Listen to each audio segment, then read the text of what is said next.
Hey guys, so I just wanted to do a sit down video and talk to you guys about who I am and where I came from. This video is going to entail loss and a hard childhood and where I am now and how I got here.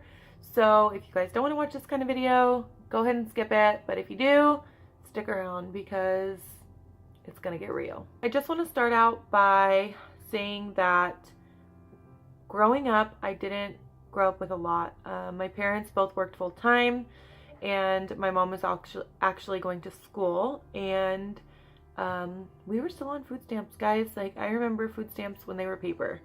So growing up was really hard. I am one of 5 kids that grew up in my household. I also have 2 older brothers, but they lived with their moms. And pretty much we were always broke. Everything that we got was usually hand-me-down. We had to share everything, including bedrooms, and it was hard growing up, but we had everything that we needed. My parents grew up down the street from each other from 7 to 9 years old, and we grew up in a small town called Palmdale, California, and both of my parents actually graduated from high school there, the same high school. And my dad went off to the Marine Corps, and when he came back, him and my mom reconnected. My parents, both of them, got heavily into drugs, which left me and my siblings bouncing around between our grandparents and them when they were in jail or rehab. So we got bounced around a lot. And then I remember just growing up, we were constantly moving. I can remember 4 different years that we went to 4 different houses and 4 different schools. So it was not easy in our household growing up. The financial means were just not there for 2 parents and 5 kids. It just wasn't going to happen. It sucked being the kid that didn't have a lot. Other kids had everything and we had hand-me-downs. But it was what it was, and we made do. So I remember when everything started going wrong, we moved into a house in Pearl California, and the landlord was a slumlord. He knew that the house that he rented us had black mold in it, and instead of telling us, he literally painted over it when it was coming through the paint. So my mom thought something had been splashed on the wall or something, and she was trying to scrub it off, and turns out it was black mold. And anybody who knows anything about mold knows that you do not scrub it. So it went porous, and for the next months, even year, 6 months to a year for sure, she was having chest pains, and anytime she went to the doctor, they told her that it was nothing and that it was probably just like a popped air sac in her lung, and it happens to everybody and it'll happen all the time. And my mom knew better. She was like, no, this is not that. I know what this is. This is not that.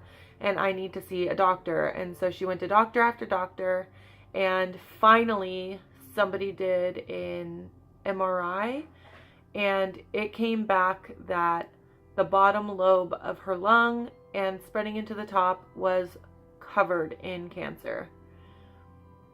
My mom had lung cancer. And being 12 years old when I found out, my little brother was 11, my older brother was 13. Being 12 years old, I knew what cancer was. I knew that cancer was deadly. I knew that cancer took people's life, but I never thought that cancer would take my mom. Like, that can't happen to me. That can't happen to my mom. That can't happen to my parent. Boy, was I wrong. So I went through a really rough patch. This is during the time that I met my best friend, and she and I kind of connected. She had a crappy home life. I had a crappy home life, and we just bonded over a crappy home life, I guess. But she still to this day is my best friend, and I love her with everything that I have. We may fight, we may argue, we call each other names even, but she's always going to be my best friend, and no matter what we go through, like, me and her work it out. We always do. So that's during the time that I met my best friend. And my mom was going through chemotherapy and radiation and everything. Well, one day my parents sat us down in the living room and they said, hey, your mom's not going to get any better. It's not working. And I just remember my mom saying, I'm going to die, so you guys need to grow up. Boy, was she right. After my mom died, I've never seen my dad cry, ever. And when I saw my dad, I never cried. The whole time after my mom died, my dad called me and he told me that she finally passed, and I just said, okay. And I just kind of hung up the phone. And the family that I was staying with, my friend's family, was like, do you want to talk about it? And I said no. I was like, I'm fine. Kind of like I knew she was going to go. You know, she had told us it wasn't working. But I just kind of was numb. Like, I knew it was coming, so I just prepared myself and I was numb.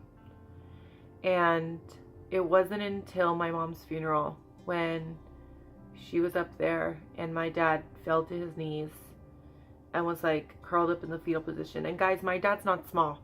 My dad is a huge biker dude, tattoos from his neck to his wrists, his chest, his belly, big old long beard. Like, my dad is not some, you know, wimpy guy. And like I said, I've never seen him cry. And then when I saw him balled up in the fetal position on the floor, crying because he missed his best friend, I lost it. And it was hard. It was really hard to watch my dad cry like that. And right then and there, I knew that my dad was broken. I knew that my dad was not going to be the same dad that I knew. And I kind of had to give up on the daddy's little girl dream. My dad buried his feelings in a motorcycle club, and he was never home. And when he was home, he was on drugs, which he had not done in years. My dad said the last time that he used was in 1991, and that was when I was born. So it was hard. It was really hard.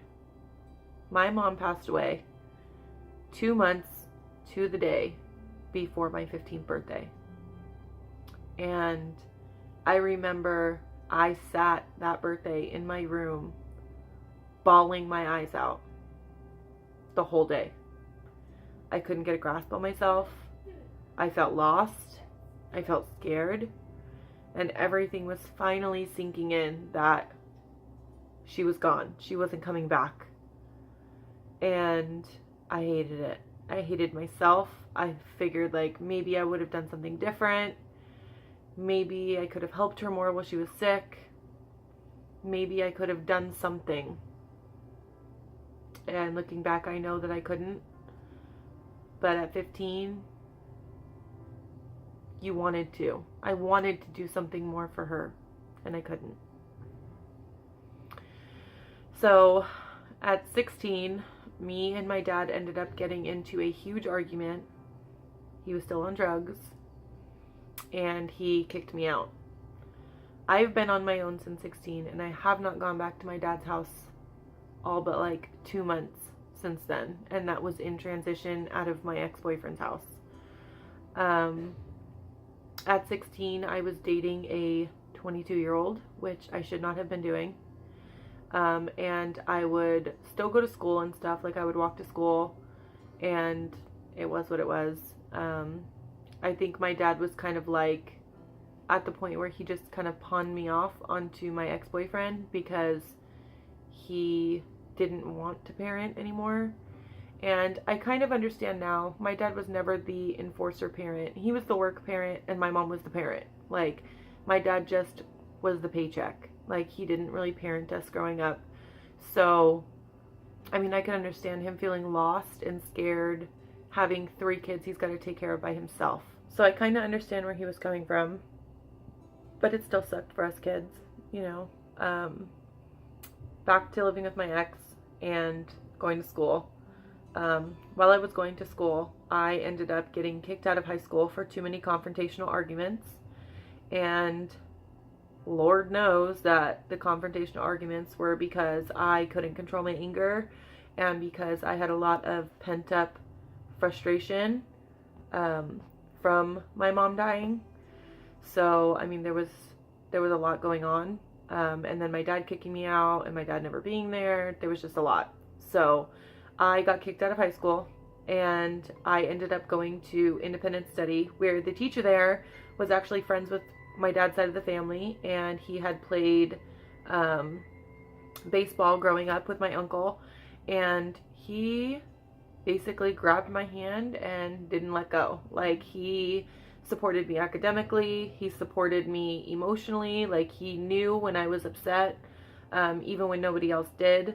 And he really was like my dad. Like, he like guided me through high school, and I know for a fact that if it wasn't for him, then I wouldn't be where I am, and I wouldn't have graduated high school, and I wouldn't have gone to college, and I wouldn't have done any of these things, because I would have just dropped out and been a 16-year-old kid, 17-year-old kid at home with her boyfriend that's supporting her while she's working at McDonald's.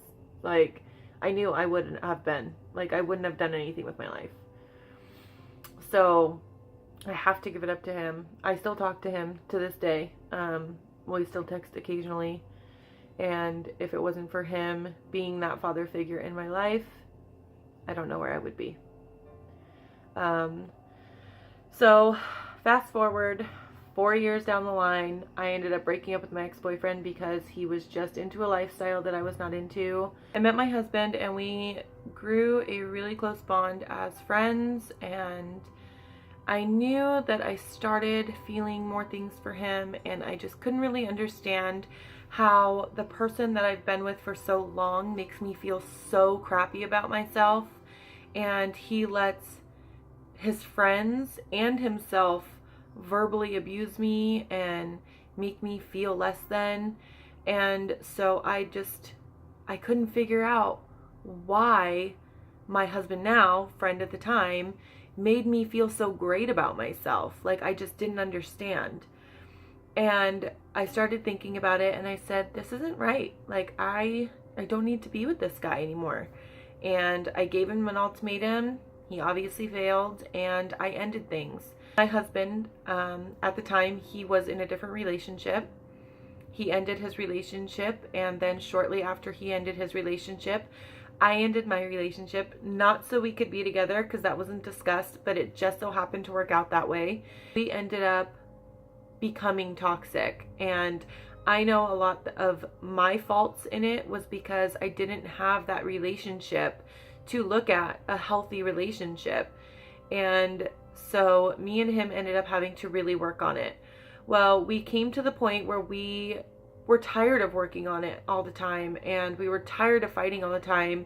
And so we decided that we weren't going to be together. After we decided that we weren't going to be together, I found out that I was pregnant. Well, this kind of changes everything. So we ended up talking it out, and I knew that he was the person that I was supposed to be with. And obviously he felt the same way, and we said, you know what, all else aside, we're working on it. And we did, and here we are, 8 years as friends, 6 years together, and literally July, August, September, October, November, December, and married for 6 months. And I can't be any happier. I have to say that my husband has changed me for the better, and I hope that he can say the same about me changing him for the better. Together we have grown so strong as individuals, and even stronger as a couple, and he is the person that I feel I should be with for the rest of my life. I love him with everything that I have. I couldn't ask for a better best friend. I couldn't ask for a better father to my kids, and I definitely couldn't ask for a better husband, and everything that comes along with that. He's a great provider. He is emotionally supportive. He is physically supportive. He is just all around my perfect man. And without him, I would have been lost. I would have probably went down a very wrong path. I probably would have continued to be a party girl. He was the party guy. I was the party girl. Together we could have went either really bad or went off and been really great. But I know that me being with him has made me really great. So thank you guys for watching. I really appreciate you guys sitting through this. Please give this video a thumbs up. Don't forget to subscribe and hit the bell so you guys can get notifications for my upcoming content. And we will see you guys next time. Take care, guys.